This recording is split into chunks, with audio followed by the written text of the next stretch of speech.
Sa pangalan ni Jesus, kasama ang iyong mga mag-awi. At sa aming kalagitnaan, punugin mo ng iyong kalwalatian na lugar dito. Maranasan ka po namin. Sa pangalan ni Jesus, sa pangalan ng Ama, ng Anak at ng Espiritu Santo, aming purihin ang Panginoon.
Marami daw nai-stroke kasi binibigay sa Lord yung the best na kalangkas.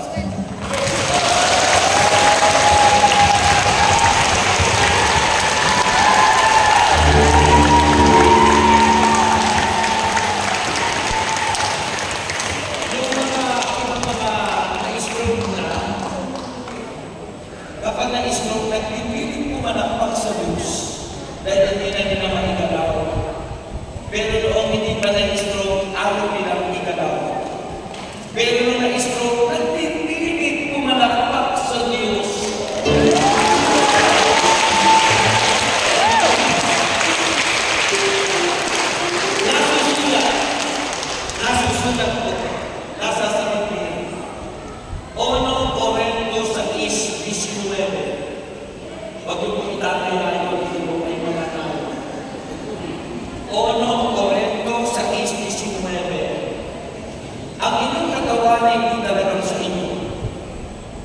Ang inyong katawan kasama doon ay pinili ng banal na dugo ni Kristo.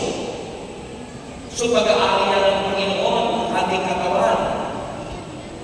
Kaya sabi ron, kaya gamitin ninyo ang inyong katawan upang paragalan ang ating Panginoong Diyos.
Puri ka namin. And let's welcome the presence of the Holy Spirit. Holy Spirit, thou art welcome in this place.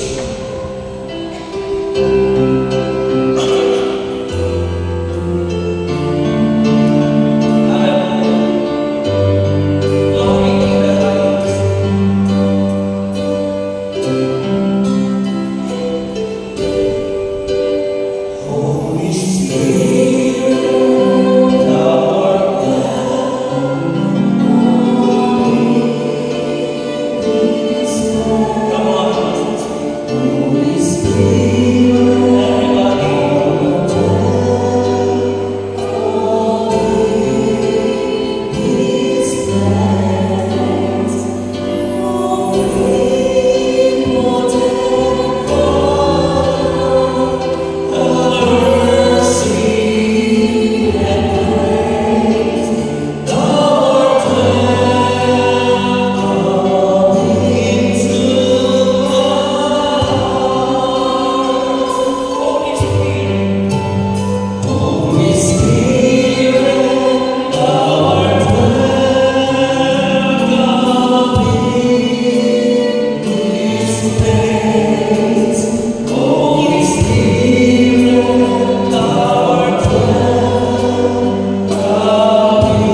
po sapagkat sayang naman po ang blessing ni Lord kung hindi ko kayo makita at marinig na sumagot. Magandang hapon po sa inyong lahat. Lahat ng sumagot, answer prayer na. Naniniwala kayo? Napakalaga. No? Sabi ng inyong programa, yung tema, ang tema nyo, the theme of your program, in your 30th anniversary, ika-30 anniversary ng gawain dito sa Laurel. Sabi nito, natatanging pagmamahal ng Diyos. Natatanging. Ano po ba ang pag-unawa nyo sa natatanging pagmamahal ng Diyos? Sabi ni Sister, mahal na mahal. Pagkatapos na nakalugtong ay magaang buhay sa piling ng Diyos. Sino sa inyo ang nakakaranas ng magaang buhay? Magaan ba ang buhay? Amen. Kasi nagiging magaan ang ating buhay. Sabi ng Panginoon, makinig kayo. Siguro yung mga nandun sa kusina ay nandito na. Kasi hindi tayo punta rito para pakanin yung ating pisikal na katawan. Kundi pakanin yung ating spiritual na katawan upang kamtin yung lahat ang kaligtasan pagkako ni Elsa.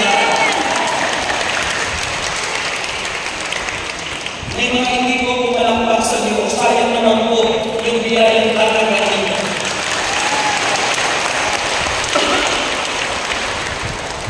So, mahalaga po itong ginagawa po natin. Ha? Bakit po gumagaan ang buhay sa piling ng Panginoon? Samantalang kung problematika, asthmatic, at walang atik, ang bigat ng buhay mo. Ang bigat. Pag sinabi ba bigat na buhay, yung bang kahit ano ang inyong ginagawa na pagsisikap, walang nangyayari. Kahit ano ang pagsisikap,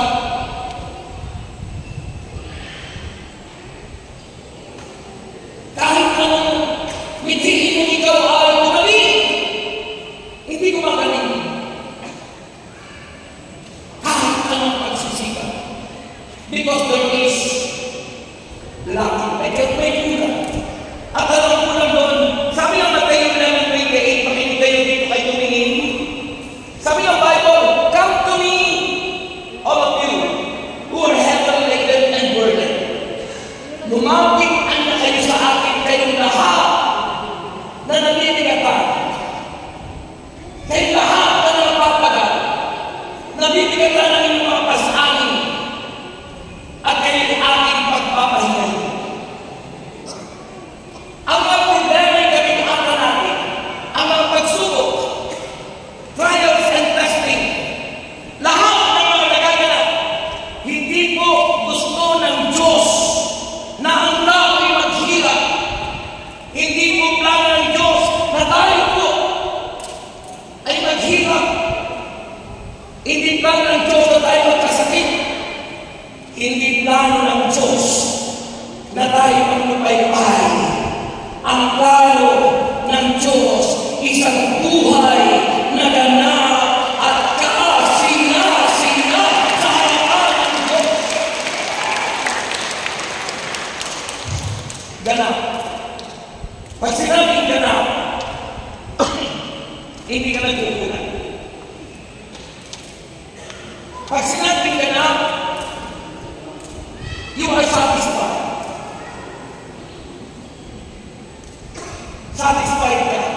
Kahit kumunti, ang pakiramdam mo, fulfill. Pakiramdam mo, satisfied ka. Kahit anong mangyayari dahil kasama mo ang Panginoon.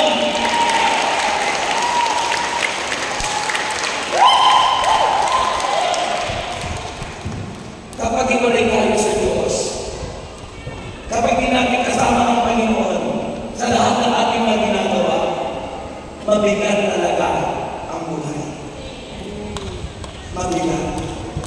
Dahil ang sabi ng Panginoon sa Matthew 11:29. Sabi ng Panginoon in Matthew chapter 11:29, pasanin ninyo ang aking pamatok. Magaan ang aking pamatok. At tinutukoy ang salita ng Diyos. Sabi ron, pasanin ninyo ang aking pamatok at mag-aral kayo sa akin. Purihin ang Panginoon.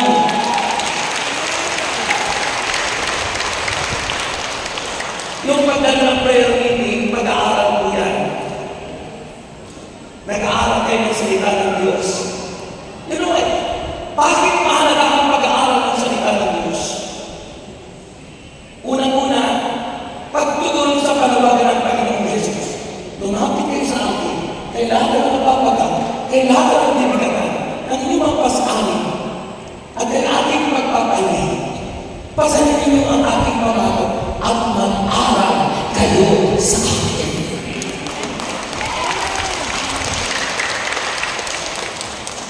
Pag dinigawang ka doon sa kalutulog, ako'y maamo at mababangko at makasusumbong kayo ng kapahingahan para sa inyong kaluluwa.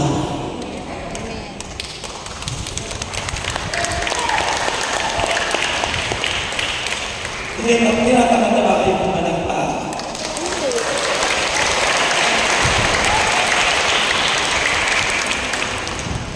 Saan po ba tayo mga susumbong ng kapahingahan para sa ating kaluluwa? Wala po. Kahit mayamang-mayamang ka na, kahit nasa iyo na ang lahat, may mga mayaman na papakamatay.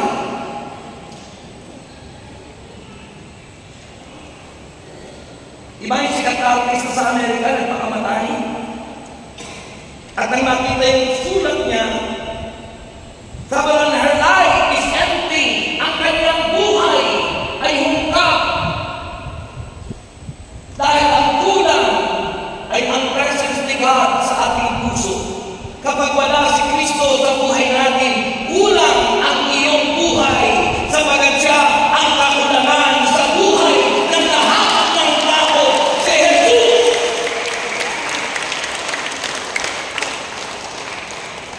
Kaya kung siya nag-aanaya natin, He always inviting us every minute, every hour, every day. That passes by. Diba? Lagi po.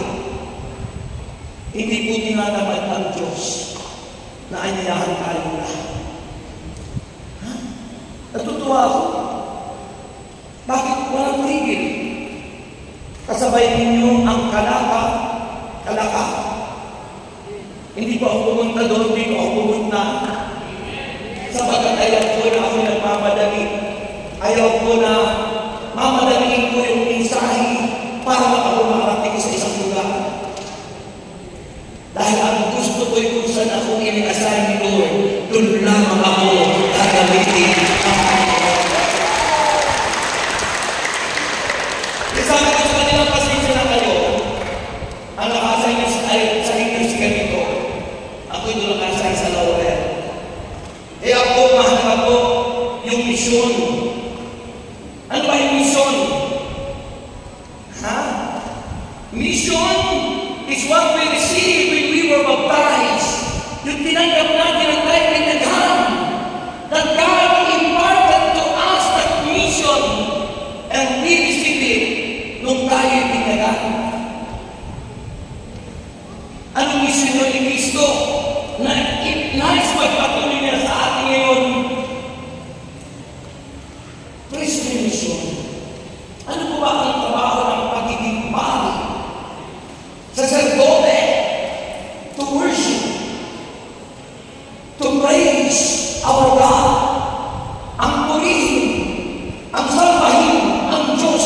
Kaya kayo, kapag kayo nagpupuri at sumasamba sa Diyos, umaawit ng paraan sa Diyos,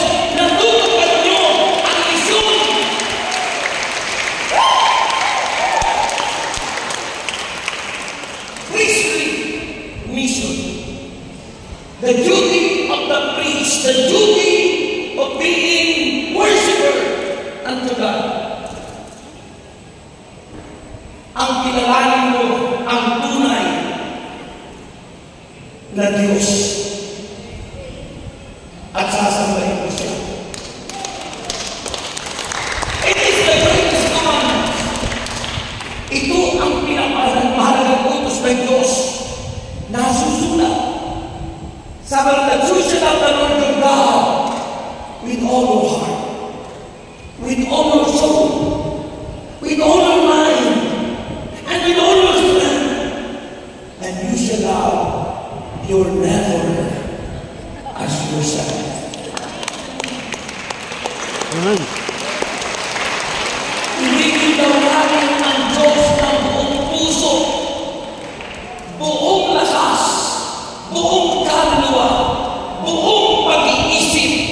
Kapag ginawa niyo yan, natutupad ninyo ang misyon para sa Panginoon. Amen! Dahil ang sinabi niyo dito, sabi ko, natatanging pagmamahal ng Diyos. The second mission that God imparted to us, that we received when we were baptized, tinagat natin tayo binagan, ay prophetic mission. Propeta ang magpahayag ng salita ng Diyos. Sabi sa aking binasa, Mark chapter 16 from verse 15 the following verses, humayo kayo at ipahayag niyo ang mabuting balita sa buong mundo. Ang sino mang sumampalataya at mabautismuhan ay maliligtas. Ngunit ang hindi sumampalataya ay marurusahan. At ang mga sumampalataya ay magtataglay ng ganitong banda ng kapangyarihan sa pangalan ni Jesus. Magpapalaya sila ng mga demonyo, magsasalita siya, ang ibang wika, umangkabalala, hindi sila power. Sabi niyo, power. Sabi ng Romans 8:1, kung ang Diyos ay nasa sa atin at bakit sa atin, sino ang lalaban sa atin? If God is for us, who can be against us? At pag ang Diyos ay nasa atin, sabi ng 1 John 4:4, greater is Jesus. Hindi tayo makapagyari si Kristo na nasa sa atin kaysa kay Satanas na nasa sa atin tayo. Wala kapangyarihan si Satanas sa mga anak ni El Shaddai.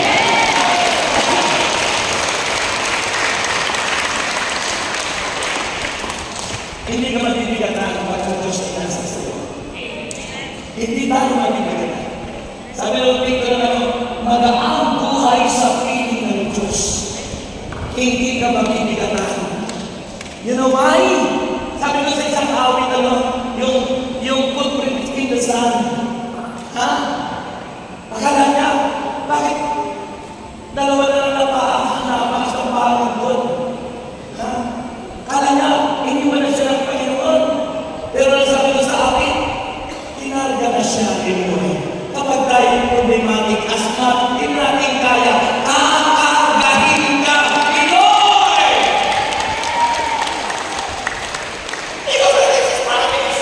I will never leave you, nor forsake you. Hindi ko kayo iiwan, hindi mababayaan. Hanggang sa dulo na walang hanggan. Amen.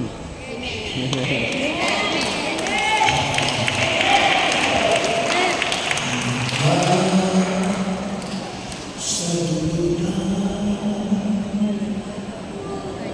walang hanggan. Hindi walang hanggan, walang hanggan.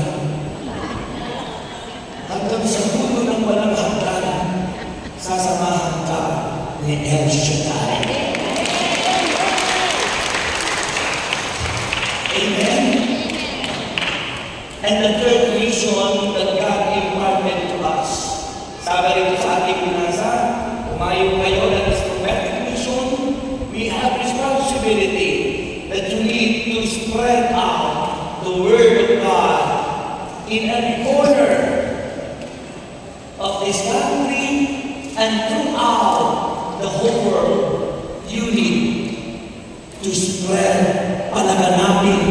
ang mabuting balita ng kaligtasan.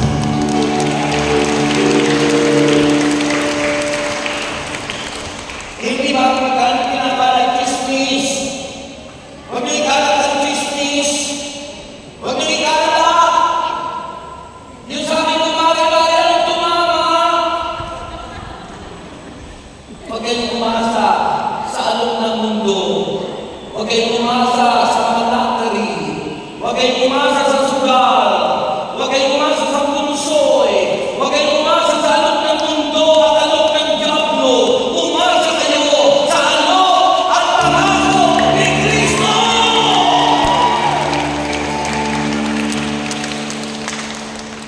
Amen? Amen!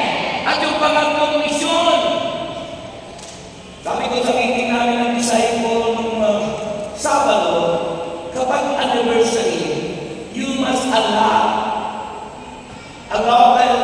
1.5 hour kapag anniversary. Hindi yung isang oras kasama pa doon yung El Shaddai. Nakain yung 15 minutes. Kaya, yung 1 hour for our ordinary prayer meeting, pag anniversary dapat at least 1.5 hour sa dami na gasto na oras sa mga kumana ng awitan, pinaiksi nyo ang salita ng Diyos na siyang mas mahalaga. Amen? Ano ang pangatlo na misyon? King's mission. Yung pagiging hari. And that means authority and power. God gave us the power and authority. Jesus said, all powers in heaven and on earth was given to me by my Father. Ibinigay na sa akin ang lahat ng kapangyarihan nasa langit at nasa lupa. Ibinigay na kay Kristo. Kaya lahat ng sasampalataya at tatanggap kay Kristo, nasa sa kanila ang kapangyarihan yun ng Diyos. At ang sabi nito sa ating binasa sa Mark chapter 16 from verse 15, silang mga sumampalataya ay magtataglay ng kapangyarihan. Yan yung ating misyon, na sa pangalan ni Jesus mapapalayas natin anumang uri ng demonyo ay lalayas, at ang sino ang mapatungan ng ating mga kamay ang may sakit ay gagawin sa pangalan ni Jesus.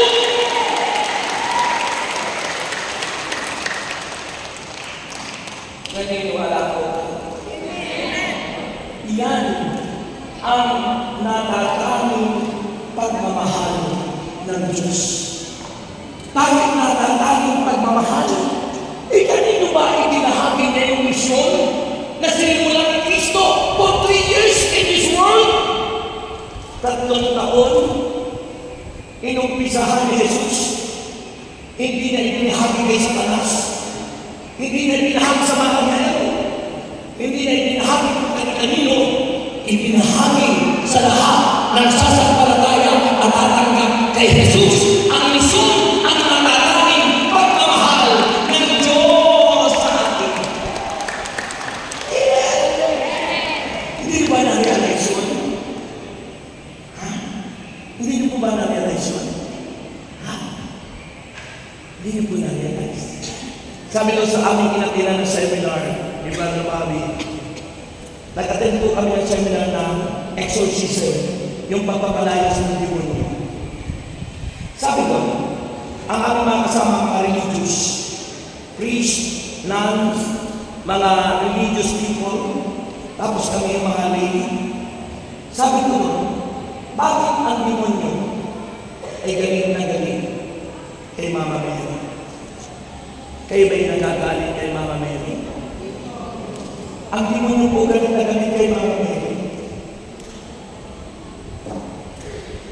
Diba sa Revelation, yung anak ng babae gustong agawin ng dragon, at yung babae pinutuloy na si Mama Mary gustong agawin ng dragon. Sabi ng mga anong mga tao nasa kanya No! As we are Christian, this year is not the year of the dragon. Kapag pinaksin mo, this year is the year of the dragon, you are conforming to Satan. Dahil si Satanas po ang dragon. Si Satanas po ang dragon sa Biblia. Mahina. Amen. Si Satanas.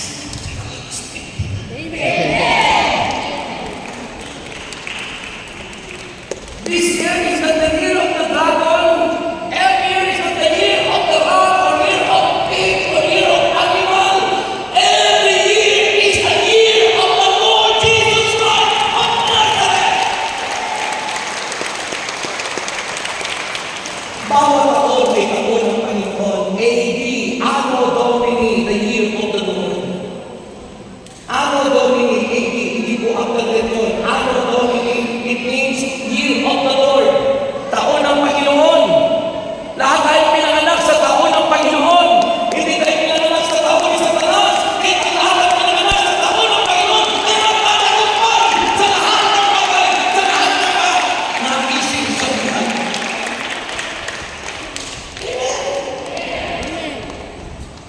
Amen. Amen. Natataming pagmamahal ng Diyos. Pinili ka, pinili ako, pinili tayo lahat to continue the mission of Christ. And it begins in your life since your baptism mula ng binyagan ka. That's why we have responsibility. Di ba inaawit natin yun? Ano di ba inaawit na yun? Wala kang aawit, hindi umawit, kaya hindi umawit. Aawit tayo. Amen. Okay, unang buha. Pagkatapos yan, maghihiling na kasi wala ng oras. Ibinigay lang natin yung DIC 1 hour kasama ko yung LCDI. So, nabawasan pa. So, mga 30 minutes lang yung talk. Okay? So, ready na kayo? Ready. Okay, ready? Amen. Ready na? Okay, ready na? Sabay-sabay ha? Sabay-sabay. Pag hindi umawit, siya hindi umawit. Walang sino man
sakit. Yung matitindi pong sakit, punta po kayo sa unahan habang doon sa unahan po yung may mga sakit. Lahat po na may sakit, punta po kayo. Okay. Habang ako yung mga awit na kanya ay pupunta kayo sa unahan. Okay? Tayo na.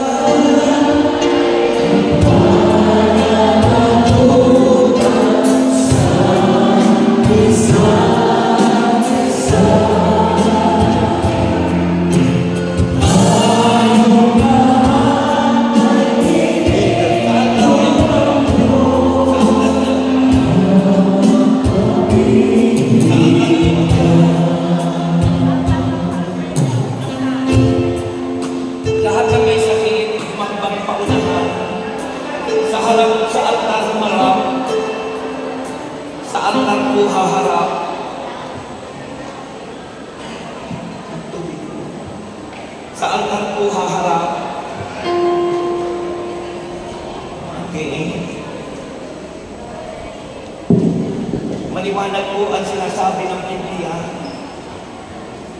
Tatlong misyon, hindi po komisyon. May mga taong nakatutok sa komisyon, hindi sa misyon. Anong ibig sabihin? Mga taong nakatutok sa biyaya, sa halip, sa nagbibigay ng biyaya. Mas pinahahalagahan ng tao ngayon yung tatanggapin na biyaya, yung biyaya ng Diyos. Pero yung nagbibigay ng biyaya, nakakalimutan natin. Kaya minsan ang bigat ng buhay natin, problematic tayo. At lalo tigit minsan, inasahan natin hindi yung Diyos, kundi yung sanlibutan. Umasa sa loto, umasa sa wedding, umasa sa sugal, umasa sa bisyo. Huwag po yun. Lalo kayong mamumroblema. Lalo kayong maghihirap. Pag umasa kayo sa Diyos, pangako niya, hindi niya tayo iiwan, ni pababayaan, at mananagana tayo magpagkailanman. Ikaw pa rin, Jesus. Sabi ng Exodus, chapter 15, verse 26. Yung palang programa nyo, binago, hindi ako binigyan ng bago. Nakalagay pala doon na nasyente kayo.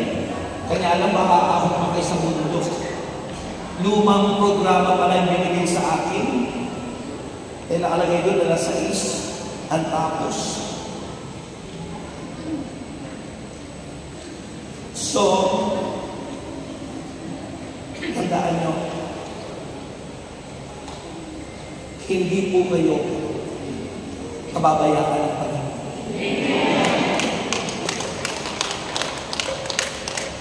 At inisip niyo lagi si Jesus, tutulungan niya tayo lagi. Exodus chapter 15 verse 26. Sabi roon, kung buong puso nating susundin ang kanyang mga utos, kung buong puso tayo tatalima sa kanyang mga kautusan at makatuntunin buong puso. Kaso ang problema sa atin po, half-hearted tayo. Minsan sasabihin natin, okay na yan. Okay na yan. Hindi buong puso. Yung pagsunod, yung pagsasabuhay ng salita ng Diyos. Madalas tayo sinasabi natin, okay na yan eh. Tama na yan. Hindi po lahat. Hindi po pwede yung pwede na. Okay na, pwede na yan. Hindi okay na po yung tumpak, perfect, yung sinabi ng salita ng Diyos. At ano sinabi ng salita ng Diyos?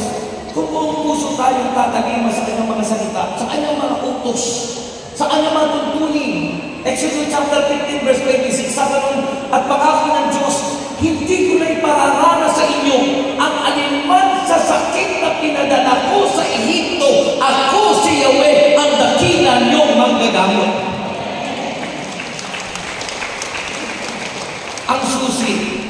kagalingan at kagaanan ng buhay ay buong pusong pagsunod. Wholehearted obedience.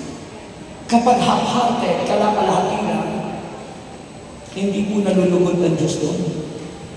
Kailangan buong puso. Yun yung pinakamahalagang utos, di ba, no? Yung pinakamahalagang utos ni Lord. That you shall love your God with all your heart, with all your soul, with all your mind, with all your strength. Buong puso po na pagsunod ang kailangan. Susi ng kagalingan. Hindi po sa Diyos ang sakit. Hindi po ang Diyos ang nagbibigay ng sakit. Demonyo po ang nagbibigay ng sakit. Kaya nga po, sinabi doon sa banal na aklat, yung sumampalataya pabautismuhan, may kapangyarihan magpalaya sa mga demonyo. Demonyong sakit yan, lalaya sa inyong lahat sa naman ni Jesus. You can cast out, you can rebuke sickness. Padalas sinasabi ng puno lingkod, kung ano ang inyong isipin at sabihin, yun ang mangyayari sa atin. Sinabi ko yan sa inyo. Kung anong sabihin natin, isipin natin, yun ang mangyayari sa buhay natin. Ako 68 years old na po. Pero hindi ko iniisip na ako'y matanda na. Hindi ko iniisip na ako'y mahina. I always exercise every morning that I am strong. Malakas ako. I am good health. I have power. Christ is in me, and greater is He who is in us than Satan who is in the world. Higit sa makapangyarihan na nasa sa ating buhay. Kristo ay Satanas. And I always say, I am rich. Sabihin niyo. Buksan niyo. Wala pong nilikha ang Diyos na mahirap. Sapagkat ginawa na ng Diyos na tayo maging mayaman. Inaawit natin yun. And the poor say, I am rich. O, diba? Ano sabi ron? O, ulitin natin. Let the weak say, I am strong. And the poor say, I am rich. O, dahan-dahan. Ano sabi ron? Bakit tayo naglaging mayaman niya yun? Sabi ng Bible, because of what the Lord has done. Dahil sa ginawa ni Kristo sa atin, sa kanyang Paschal mystery, napagtagumpay niya ang kahirapan, napagtagumpay niya ang kamatayan, napagtagumpay niya ang sakit at karamdaman, napagtagumpay niya ang nature at lahat. Maging si Satanas, talunan. Nature, sinuway niya ang bagyo, sinuway niya ang hangin. Kamatayan, sinasaro kanyang binuhay. Sakit, pinagaling ang may sakit. Bumangon ng patay. In other words, that power is in you. Walang mahirap na anak ng Diyos. Wala dapat na patay-patay. Lahat good health because of what the Lord has done to us. Dahil sa ginawa ni Jesus. Amen? Eh bakit nagiging mahirap? Sapagkat ang bukang bibig natin, kung anong yung isipin at sabihin, pag lagi nasa isip nyo, mahirap lang kami, abala kami, wala kami ganito, lahat. Maghihirap kayo habang panahon. Maghihirap po kayo habang panahon. Kung ang bukang bibig nyo ay mahirap lang kami. Anak, mahirap ako. Kapag bukang bibig mo, may sakit ako. Masakit na yung tuhod ko. Children of God, don't say negatively. Huwag kayong mag-isip ng negative. Jesus always think positive. Kahit ang balita niya, patay na ang kanyang kaibigan, hindi niya tinanggap. ang sabi ni Jesus, hindi patay ang kaibigan ko si Lazaro. Natutulog lang siya at pupuntahan mo siya pagkalipas ng 4 na araw. Gigisingin ko siya.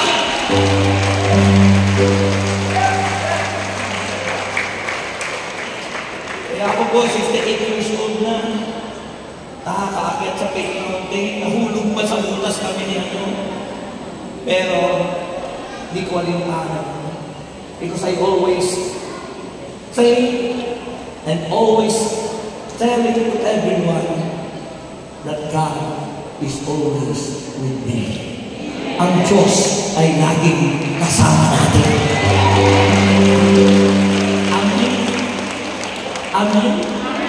At siya yung nagpapagaling. He is the healer.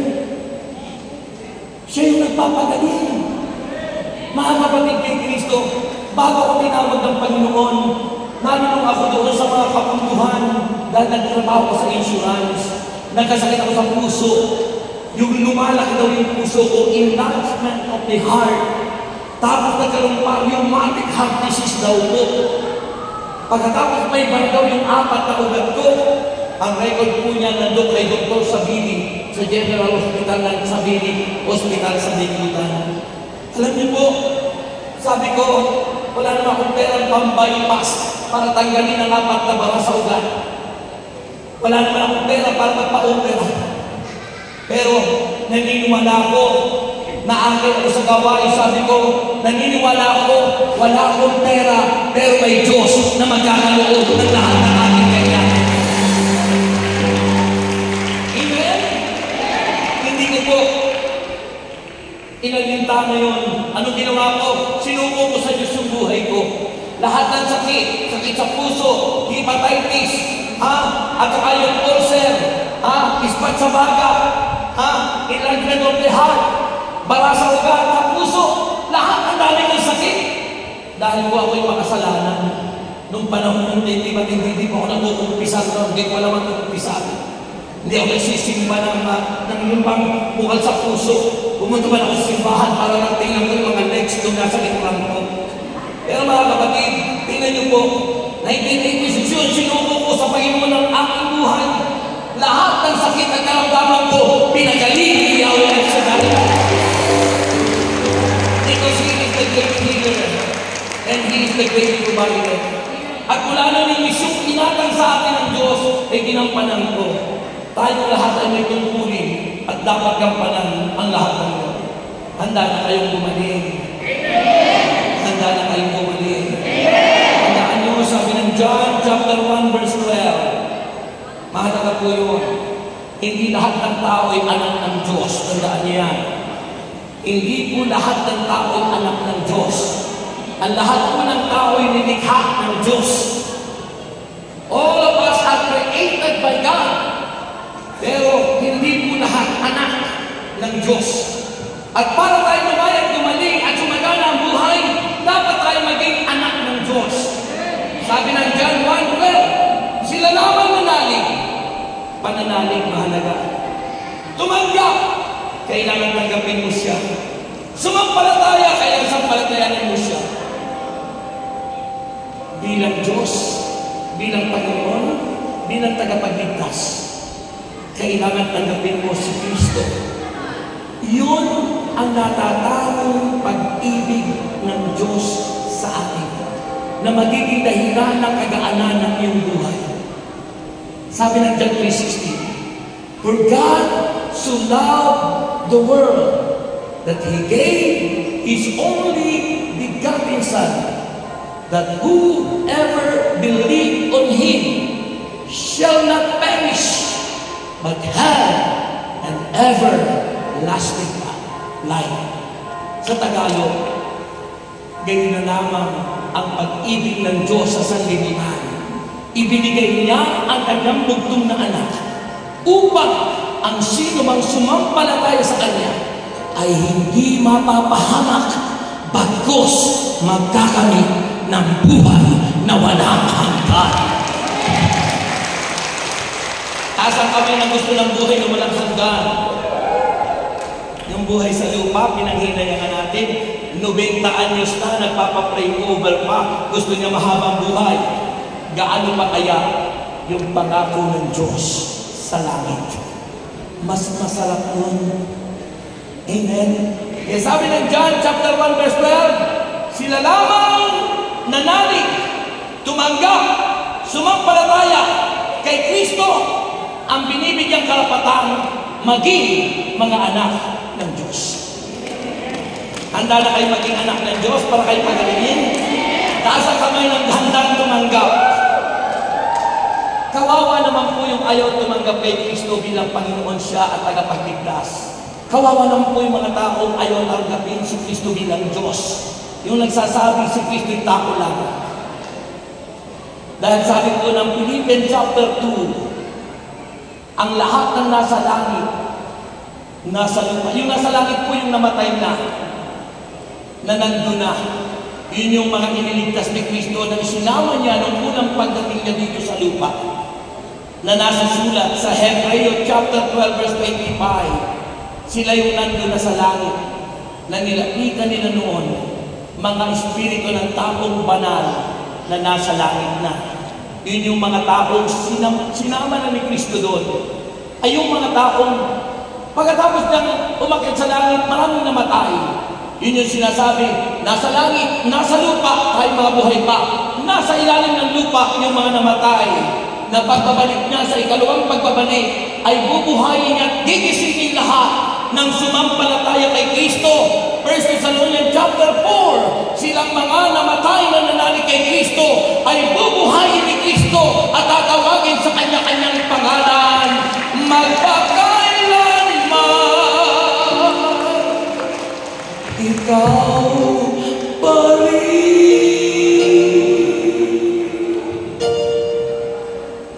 Jesus. Taas ang kamay. Every knee shall bow, every tongue confess that Jesus Christ is Lord. Lahat po yun. Lahat ng tao iluluhod sa Kanya. Mapapahiya. Silang nagsasabi ngayon na si Kristo'y tao lang. Dahil mapipilitan sila at the end of the world na lumuhod at sumamba kay Jesus.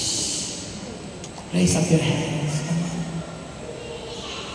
Sabi niyo, Panginoong Jesus, itawarin niyo po ako sa lahat ng nagawa kong kasalanan mula po sa aking pagkabata hanggang sa kasalukuyan. At mula po ngayon, sumasampalataya ako. Ikaw ay namatay para sa akin. Ika'y nagpakahirap para sa akin. Ika'y nagpakahirap, nagpasa ng krus para sa kaligtasan ko. Kaya Panginoong Jesus, mula ngayon, tinatanggap kita sa aking buhay bilang aking Panginoon, aking tagapagligtas. At mula ngayon, ibilang mo ako na iyong anak. Amen. Taas ang kamay and declare, and He is Lord. He is Lord. He has risen from the dead, and He is Lord. Come on, everybody declare it. And every knee shall bow, every tongue confess that Jesus Christ is Lord. Everybody, come on. He's Lord. Come on, He's Lord.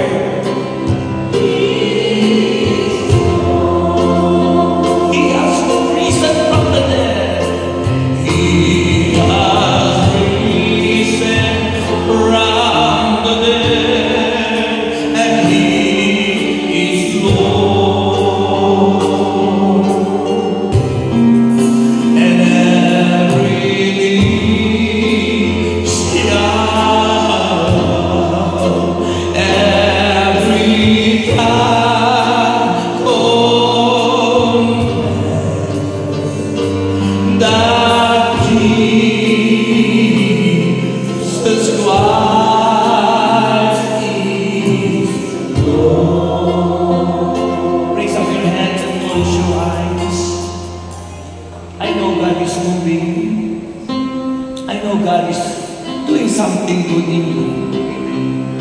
Just open your heart to Him. I know God, He touched you. He touched you right now. Hinihibo ka niya ngayon. May nangyayari sa iyo. May nagaganap. May nangyayari.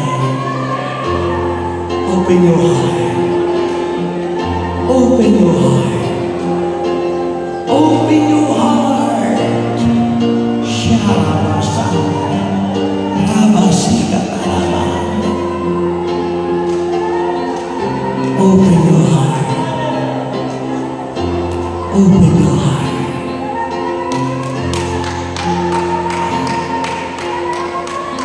Open your heart. Come on. Yes. The Spirit of God is moving. Kumikilos ang Diyos. Kumikilos ang Panginoon. Hallelujah.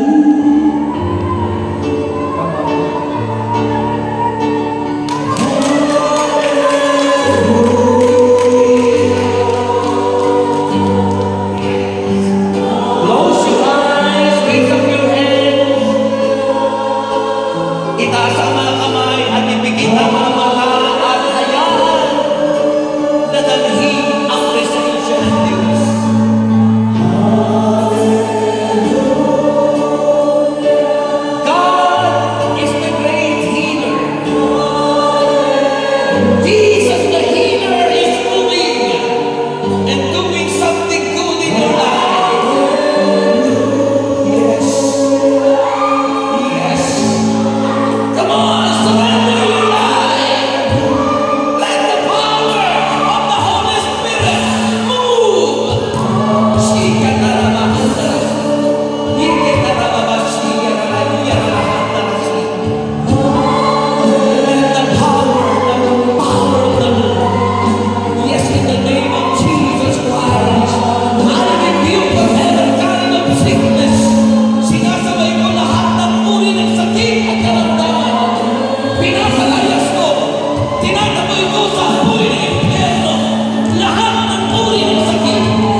lahat ng sumampalataya, lahat ng nabautismuhan, maliligtas, at silang lahat ay magtataglay ng kapangyarihan. Sino mo mapatungan ng kanilang mga kamay, ang may sakit ay gagaling. That in the name of Jesus, by the power of the Holy Spirit, sinasabay ko ang lahat ng sakit na yan. Tinatabi ko sa apoy na impyerno. In Jesus Christ's name, in Jesus Christ's name, in Jesus Christ's name, be healed, be healed, be healed, be healed, in Jesus' name. And Lord, cover us with your precious blood and fill our heart with your power. Punuin mo po kami in filling with your spirit ang lahat-lahat sa kabuuan ng aming buhay. Kaya sa mga oras na ito, taas ang mga kamay at sabihin niyo ngayon, Espiritong Banal, umanahan ka sa amin. Espiritong Banal, manahan ka.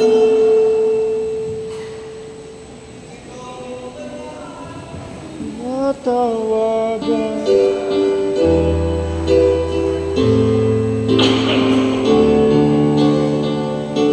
Mahimbing ang tulog nila. Espiritu. Alam niyo ba yan?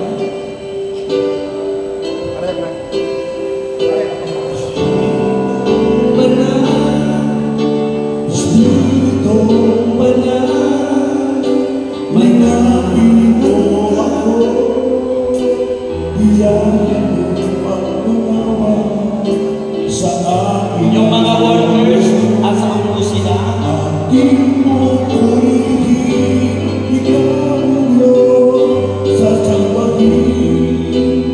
Mga workers, kayo po naman ang ipipray namin. It's very important in feeling of the Holy Spirit.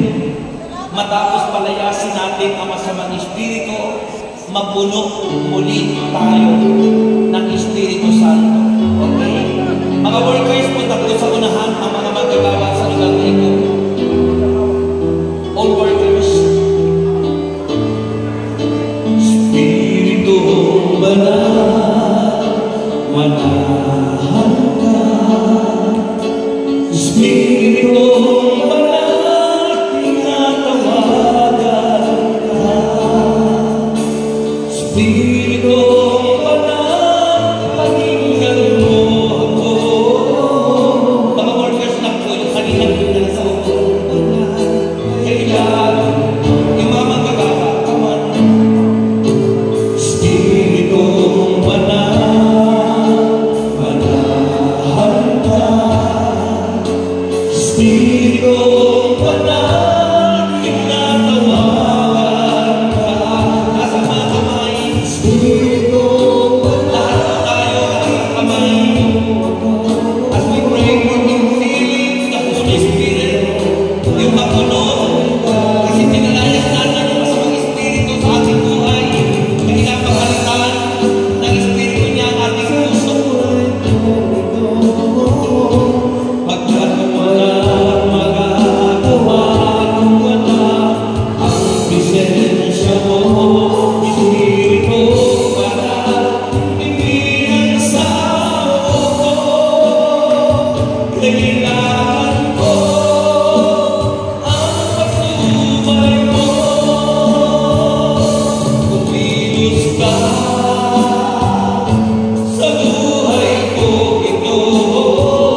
ginagamit ng Diyos sa dakong ito. Lalo kayo magpakasipan. Amen. Lalo kayo magpakatatag. Amen. Dahil ang demonyo'y nagagalit sa atin. Galit na galit si Satanas sa atin. Galit na galit siya kay Mama Mary. Galit na galit siya sa ating simbahan. Dahil ang simbahan natin si Kristo ang may tatag. Amen. Kaya nagagalit ang Satanas. Papanat ka. Dahil membro ka ng simbahan, tinayo ni Jesus. Amen. Nagagalit ang demonyo sa mga tulad niyong naglilingkod kay Jesus. Amen. Kaya huwag kayong susuko. Gaano mang katinding pagsubok ang dumating sa inyo, don't give up. Magpakatatag kayo. Magpakasipag. Malapit nang bumalik si Jesus. Amen. Okay? Please, ang Pilhan, surrender your life. Panginoong Diyos, dalahin ko po ang mga kapatid namin na i-anoint mo mula ulo hanggang dalampag. Ikaw ang kumilos, maghari. At gamitin mo sila mightily, boldly, powerfully. Huwag ko nilang ikahihiya ang iyong salita. Huwag ko nilang ikahihiya. Ikaw ang tumawag sa amin. Kaya Ama, in the name of Jesus, by the power of the Holy Spirit, tanggapin niyo ang anointing. Receive the anointing right now. Right now. Right now. God, in the name of Jesus. The anointing of the Holy Spirit. God, in the name of Jesus. Hallelujah. God, in the name of Jesus Christ. Yes, yes, yes, yes, yes. Receive the anointing, God, in Jesus' name. Yes, in the name of Jesus Christ.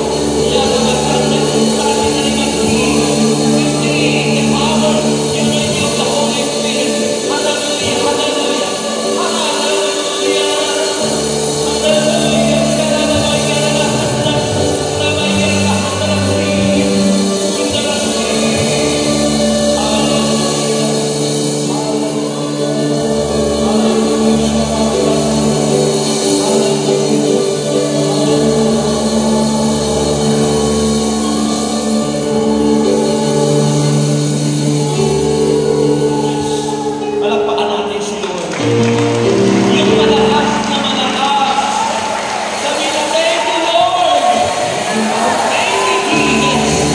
Hallelujah. Hallelujah. Kasama-sama.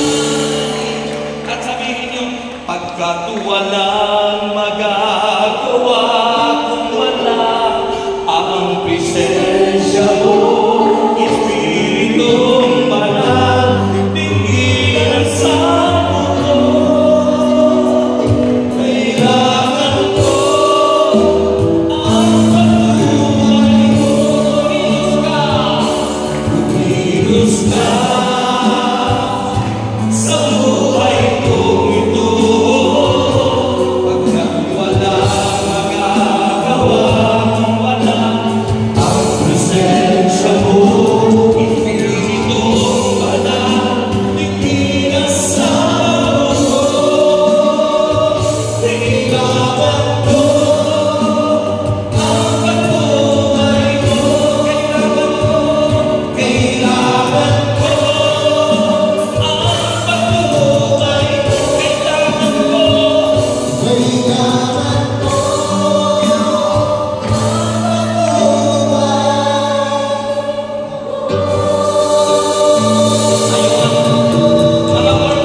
susunod na pag-awit nyo, ang demonyo'y pumunta na doon sa ilalim ng bulkang Taal.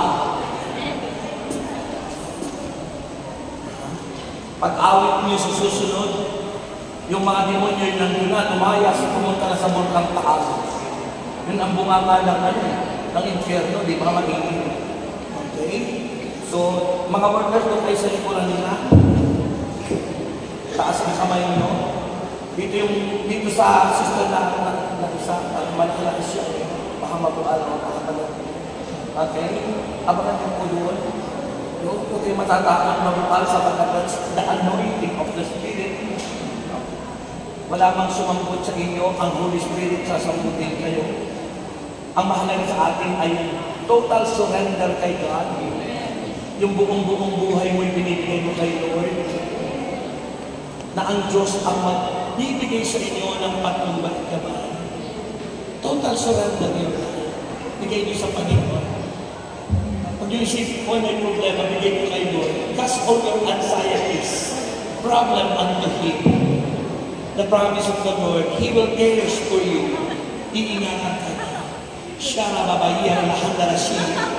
Yes, Sharabaya. Open your name. Sharabaya lahandarasi.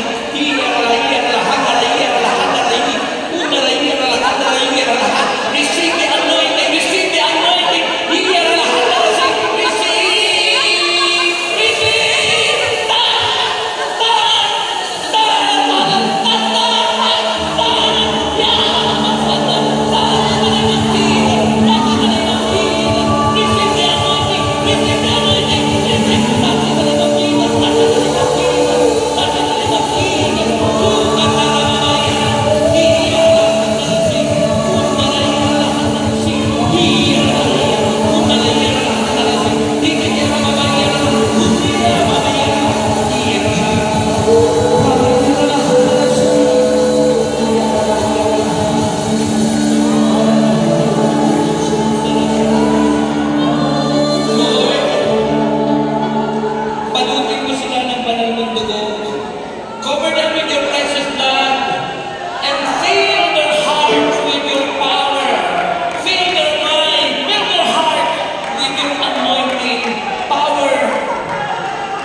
Sa ngalan ni Jesus.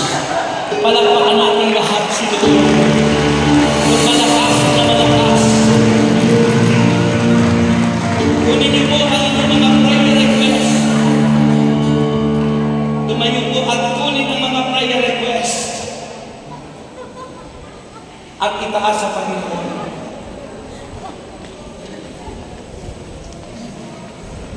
Taas po sa Panginoon ang lahat ng prayer request. Yung Bible.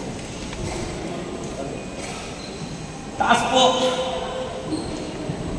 Bakit parang yata natakot kayo? Huwag kayo matakot sa demonyo. Ha? Pag kayo natakot sa demonyo, aalipinin niya kayo. Sabi ng Biblia, labanan ninyo ang dyablo at lalayuan niyo kayo. Lalayuan niya kayo. Huwag kayo matatakot sa demonyo. Pag kayo lumalakad doon sa mga gubat, sa mga tabing ilog, huwag niyong sasabihin, kami po. Ibig sabihin nung napapasakot kayo sa mga demonyo. Ang sasabihin niyo pag kayo naglalakad, in the name of Jesus, magagsitabi kayo, mga demonyo, dadaan ang anak ng Diyos. Because we have power. Pag kayo nagsasabi, mga turo na matatanda, walang tinandaan. Sasabihin niyo, magpatabi kayo dyan, baka kayo manunod. Ano magpapasakot kayo sa demonyo? Wag. Tayo mga, hindi tayo alipin ng demonyo, alipin tayo ng Diyos.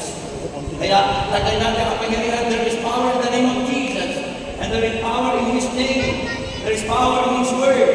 Kaya pag kayo nadaan sa bundok, sa gubat, sa ilog, sa ano, at sasabihin niyo, in the name of Jesus, sinasabay ko ang lahat na nagdirito, masamang espiritu sa dadaanan ko. Palayasin mo sa pangalan ni Jesus. So may alam na kayo magpalayasin. Hindi nyo mo tayo. Ganun din ako noon. Sabi ng lola ko kasi, pag kayo sa ano, magpatabi kayo sa punso, magpatabi kayo sa mga ano. Eh, pala mali. Maling aral. Ibig sabihin na papasakot ka sa demonyo. Tayo ang siyang luluhuran ng demonyo sa harap natin. Matatakot ang demonyo sa atin. Nakita na kayo ng bumbero na tumatakbo. Tapi ang lahat ng masakyan, ganun tayo. Pag tumadakal tayo, ang lahat ng demonyo lumalayas. Kasi taglay natin ang anointing and power ni Lord. Amen? Amen? Bakit? Ano nangyari? Na-possess? In the name of Jesus. Huwag kang matakot.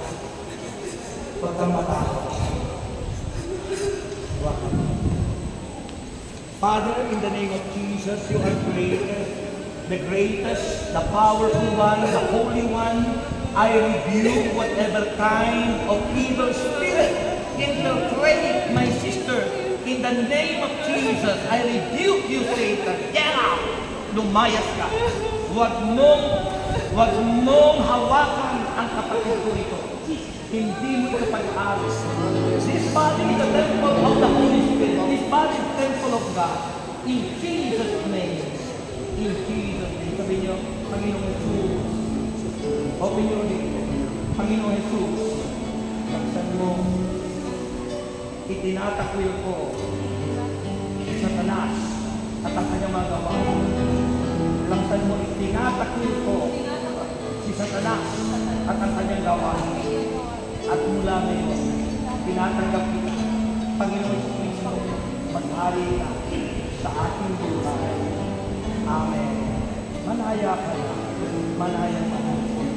Gusto malaya.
Kapag pinalayas ang demonyo, maghahanap ng pasisila at papasok siya sa mga taong mahina ang pananampalataya. Kaya magpakatatag kayo, ibayan ninyo ang pananampalataya sa pagkakitan ng paghahanap ng salita ng Diyos at laging powerful prayer, lagi ninyo magitin ang Jesus Christ, Jesus Christ, Jesus Christ. Kompleto, Jesus Christ of Nazareth. Okay? That is a powerful prayer. Amen? Hindi pwede Jesus lang. Kailangan Jesus Christ of Nazareth. Okay? Kasi lahat ng yan, mga namin Diyos, pagpalain ko ng mga prayer request at lahat ng aming nagdarahan sa mundo ito at naging pagkapala para sa lahat sa ministeryo mo at tumakas ng Panginoon na hindi babalik ko sa amin. Patuloy ko Panginoon basbasan at patuloy pagpalain ng mga kapatid ko at hinatid ko sila lahat ay answered prayer. Answered prayer. Kasi saan magdarahan ang mga bagay tuloy ng mga pagpapala mo sa ngalan ni Jesus. Nasang lahat ng yan, pinakaalala ko, January 31, Wednesday, kung kayo na-absent, lahat po ng prayer partners, meron po tayong grand General Assembly. General Assembly, para tayo po yun. San Pascual. San Pascual. San Pascual by 1, alas 8:30 ng umaga hanggang alas 3 ng hapon. Yung po yung mas ng healing, lahat po ng prayer partners at pagkagawa. Sa umaga po, magkagawa, may pag-aaral, enhancement, at sa pagdating po ng umagaling po yung misa, pagkapos po yung tuloy-tuloy hanggang alas 3 yung healing message. May God bless us all at give thanks sa mga awit, kinukolekta ang mga prayer